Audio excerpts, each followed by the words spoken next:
Hello everyone, Josh here. Welcome to another episode of the Ignite podcast. Today I want to talk to you about what to do if you're avoiding having hard conversations with your team, with clients, with people around you. I want to walk you through the process, what to do, and just kind of shine a light on this.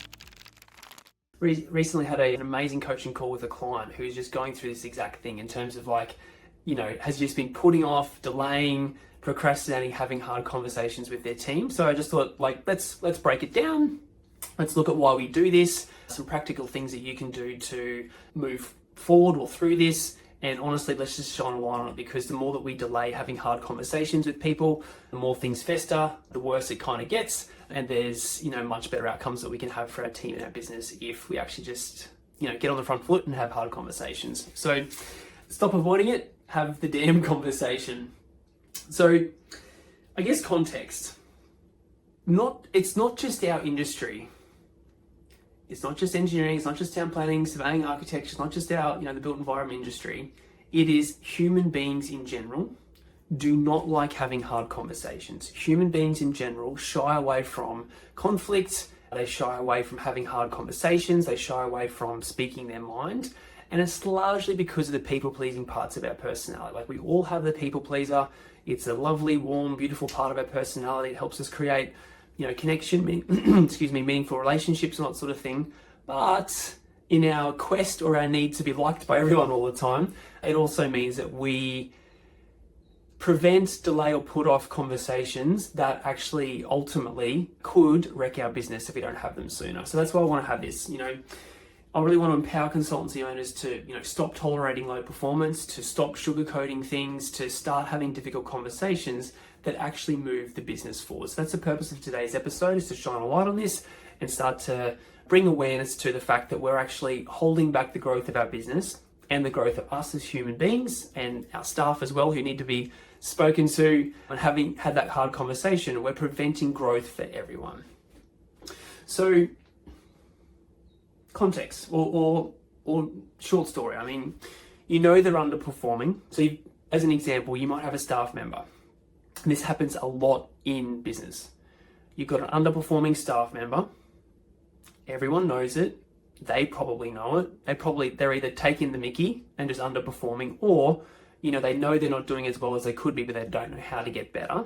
So, as a business owner, they're underperforming. They know they're underperforming. All the staff around them know they're underperforming, but instead of having the conversation, you just carry their workload and hope it gets better. Or you just ask other team members to jump in and do extra things that they're meant to be doing and hope it gets better. What ended up just happening is, you start to resent that person, the other staff start to resent that person, and it just doesn't get better. So I don't want you carrying dead weight in the business anymore. I don't want there to be resentment building within you as a business owner towards your staff, or within the team towards your staff. Teams start to notice, I don't want that for you. I don't want you to be carrying and hiding from these hard conversations anymore. I want you to, jump in and let's solve it together. So I guess, like I said at the start, the main reasons why we avoid conflict, or the reasons why we avoid having hard conversations.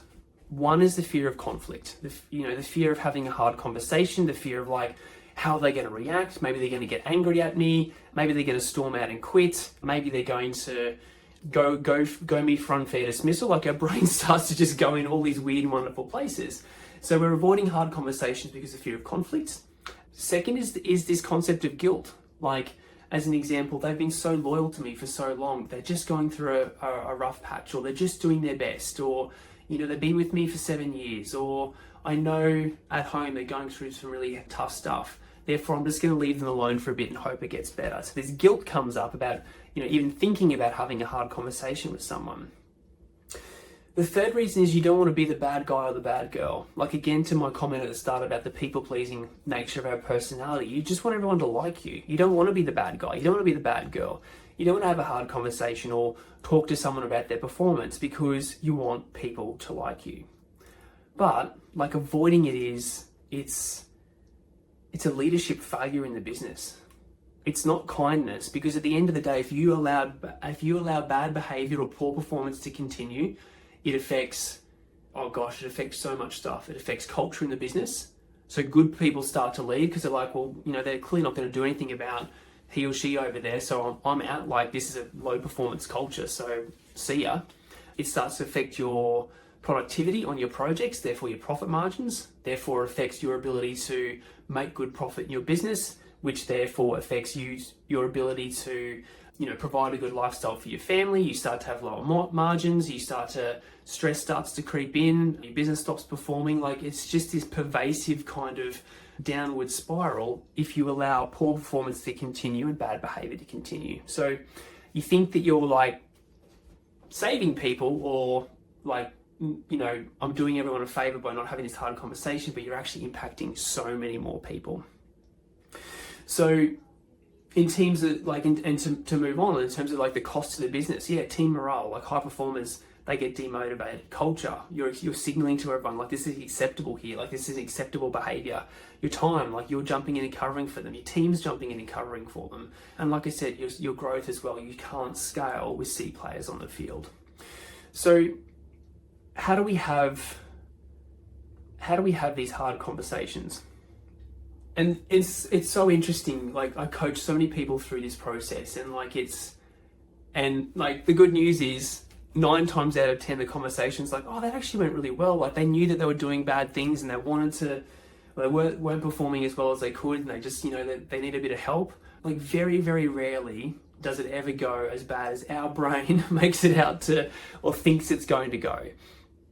Like, human psychology is pretty interesting. Like, we're wired for negativity. We're also wired for fear, because fear keeps us safe. So therefore, if something, like having a hard conversation, our brain just goes to all these worst case scenarios, because it's like, okay, what's the worst thing that could happen here so I can be prepared for it? And so, thank you, brain, not helpful. But anyway, that's kind of how our brain works. And like nine times out of 10, the conversation actually goes pretty well, or that 1 out of 10, it's like ends with the person exiting the business, or, that sort of avenue. So how to have hard conversations: be clear, not cruel. So, just be very, very logical and rational. Nothing good ever comes from getting emotional with these kinds of things. So, hey, Brad or Mary, like, this is the gap that I'm seeing. I just wanted to, have a quick chat with you. This is the gap that I'm seeing. Here's how I want to help you through it. Here's the things that I think we can do together. Are you on board? Yeah, great. And 9 times out of 10, they'll be like, oh, thank you so much for saying that. Like, I know that I'm not performing in that particular area, but I'm actually not sure how to move forward. So thank you for suggesting how I get better at that. So be clear, not cruel. So here's the gap that I'm seeing, not, hey, you suck at this, you're out kind of thing. Second thing is address the behavior, not the personality. So address the behavior, not the personality. So things like, the deadlines are slipping, or you haven't been hitting, these marks of late, or the designs are not up to standard. Don't go to their personality traits, which is you're lazy, you're slacking off, because that just becomes, defamation. That just becomes a whole massive can of worms. So address the behavior, not the personality, and just get good at setting a standard and a timeline. So when you're having those conversations, it's like, cool, here's the path forward. Let's get back together in 2 weeks. So I'd really like things to change over the next 2 weeks. Here's how I want you to address it. Are you on board? Great. Is 2 weeks enough? Awesome. So here's the 4 things that we're agreeing that you're going to do over the next 2 weeks to shift this behavior or get a better outcome. Are you on board? Great. But then just go, look, and if, you just got to set the expectations. If things don't change, then we're going to be having a very different conversation in 2 weeks. So you're being clear, but you're also being very clear on your expectations and what will happen if things don't improve. So the key principles for having hard conversations: be clear, not cruel; address behavior, not personality; and set a standard and a timeline and get all parties to agree to it. So I guess I want to address like what starts to happen here. Like, as you start to set the tone, like, culture starts to shift. So as you set the tone for what you expect in the business, culture shifts. So you're standing up as the business owner and the business leader and going, I no longer accept that behavior. That is no longer a part of our culture or a part of our values. And anyone who thinks they can get away with it, there will be a hard conversation. So if you set a culture of being a walkover and a pushover and a business owner that never has hard conversations, guess what you get? You get a culture of pushover, walkover kind of people. But if you go, nope, this is the tone for the business, the culture needs to shift, and the culture does shift, and I'm going to hold people accountable, what you'll find is like people step up. High performers will step up. They go, oh, thank goodness, like this is the culture I want to be in. This is the high performance environment I want to be in. Or if they're not, they self-select out. It's kind of a win-win. You also create the space for real growth, like real accountability and real momentum. So if you're really setting the culture and the tone for the business around high expectations, high performance, I'm not going to let that slip. I'll definitely have conversations with you if I think you're slipping. You set this, you just create this environment, or you create the space for growth, accountability, and real momentum. I think that's it, team, in terms of like the practical application of that. Takeaway, or my challenge for you. What conversation, I want you to think about this. What conversation are you avoiding right now? Like what's something that you're avoiding doing or having, or conversation that you're having because your fear of, rejection, your fear of someone getting upset, your fear of whatever the reason is. I want you to think of like, what conversation are you avoiding right now, and put it into your calendar and book it in. Send them an email, send them a calendar invite saying, hey, let's go grab a coffee, or meeting time at this time in the boardroom. Have that conversation this week. Be prepared, be logical, be rational, go through all the things that I've just talked about, clear, not cruel, all those sorts of things, address behavior, not personality, but have the conversation.